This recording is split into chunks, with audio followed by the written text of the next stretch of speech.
बिस्मिल्लाहिर्रहमानिर्रहीम अस्सलामुअलैकुम। आज की स्पेशल रेसिपी बेसन के लड्डू हलवाई स्टाइल में घर पे बिल्कुल परफेक्ट रेसिपी से परफेक्ट तरीके से कैसे बनाए जाते हैं। तो आज मैं बताऊंगी घर पे बेसन के लड्डू जो बहुत ही यमी और डिलीशियस बनते हैं। जल्दी से चैनल सब्सक्राइब और लाइक भी ज़रूर कीजिएगा।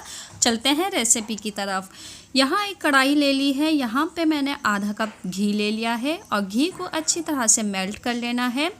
5 से 6 अदद इलायची के दाने डाल देने हैं। गरम कर लेने के बाद इसमें 2 कप बेसन डाल देना है और बेसन को अच्छी तरह से मिक्स करते जाना है यहाँ तक कि बेसन इस तरह से दानेदार होना शुरू हो जाएगा। बहुत ही ज़बरदस्त खुशबू आ रही है बेसन की इस वक्त और इसकी बुनाई जारी रखना है। चम्मच हिलाते जाना है। आहिस्ता आहिस्ता बेसन जो है घी रिलीज़ करना शुरू कर दिया है।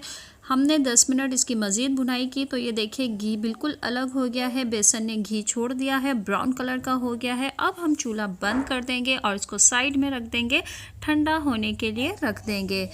जब ये ठंडा हो जाएगा, क्या खूबसूरत ज़बरदस्त गोल्डन ब्राउन कलर आया है। अब हम इसमें बाकी चीज़ें ऐड करेंगे। खोपरा पिसा हुआ डाल देंगे थोड़ा सा और साथ ही ड्राई फ्रूट जिनको मैंने ग्राइंडर में पीस लिया था पाउडर फॉर्म में, और पिसी हुई चीनी आधा कप पहले मैंने चीनी निकाल ली थी, फिर इसको ग्राइंडर में पीस लिया था और अच्छी तरह से मिक्स करेंगे और ये गाढ़ा होना शुरू हो जाएगा इस तरह से।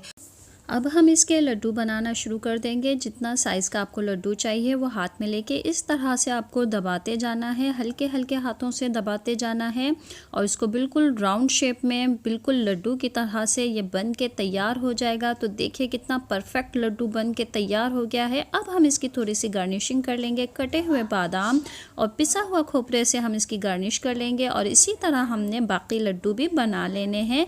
और ये हमारे लड्डू तैयार हो चुके हैं। ऊपर से गार्निशिंग के लिए थोड़ा सा खोपरा रख दीजिए और पिसे हुए बादाम जो इसकी खूबसूरती में 4 चांद लगा देंगे। तो ये हमारे बिल्कुल हलवाई स्टाइल में बेसन के लड्डू तैयार हो चुके हैं। Thanks for watching.